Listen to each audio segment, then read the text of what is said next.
of your urine and what that means. You can use urine as an indicator to determine what's going on deeper inside your body. First question is, what is urine? Well, urine is filtered blood. Now you have these little tiny magical filters in your kidneys called nephrons. And these nephrons are very intelligent. They recycle a lot of good material, but they also selectively are able to take out the poisons and the bad stuff and push those out of your body.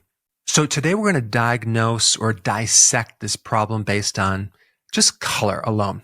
If you're urinating and the urine is completely clear, this means that you're drinking too much water. Because you're diluting your urine so much, you're losing all these pigments.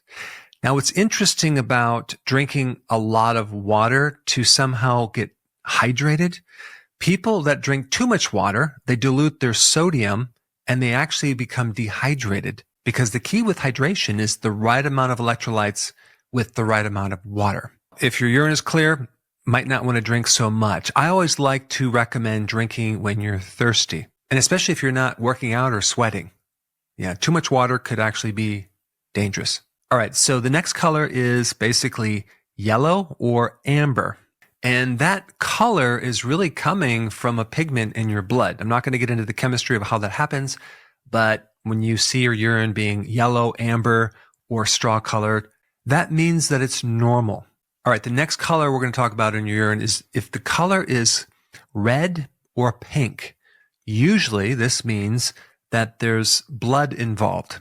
Now there's several reasons why you might have blood in the urine. It could be a kidney stone. It could be that you're menstruating and that contaminated the urine.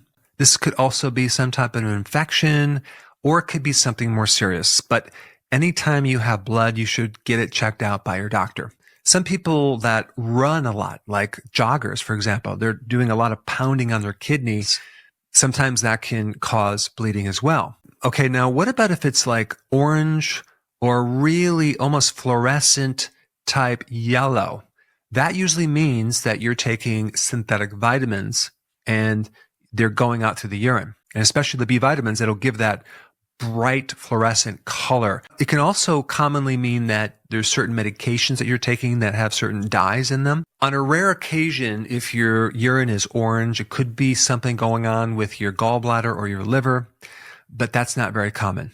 Okay, what about blue-green urine? What's up with that? Well, did you just take something called methylene blue? That'll make your urine blue. Are you taking medication that is turning it blue-green? There's a lot of different foods that have artificial colors that will make your urine different colors. Sometimes an asparagus can make the urine green.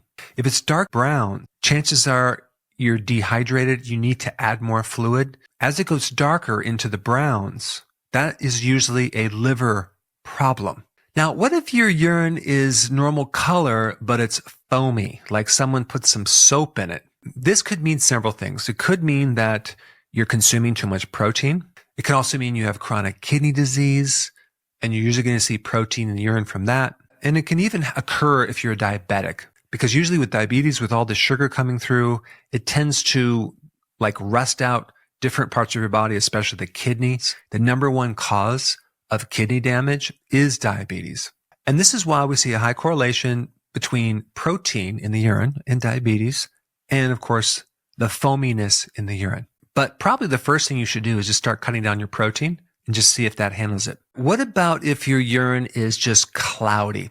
It's not transparent. It's opaque.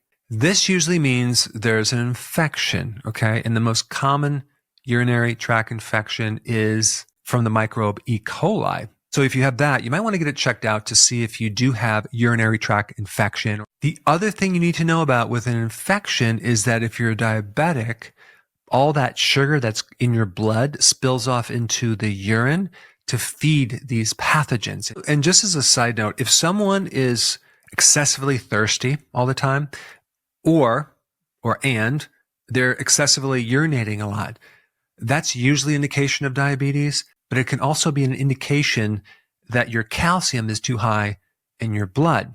And that's called hypercalcemia.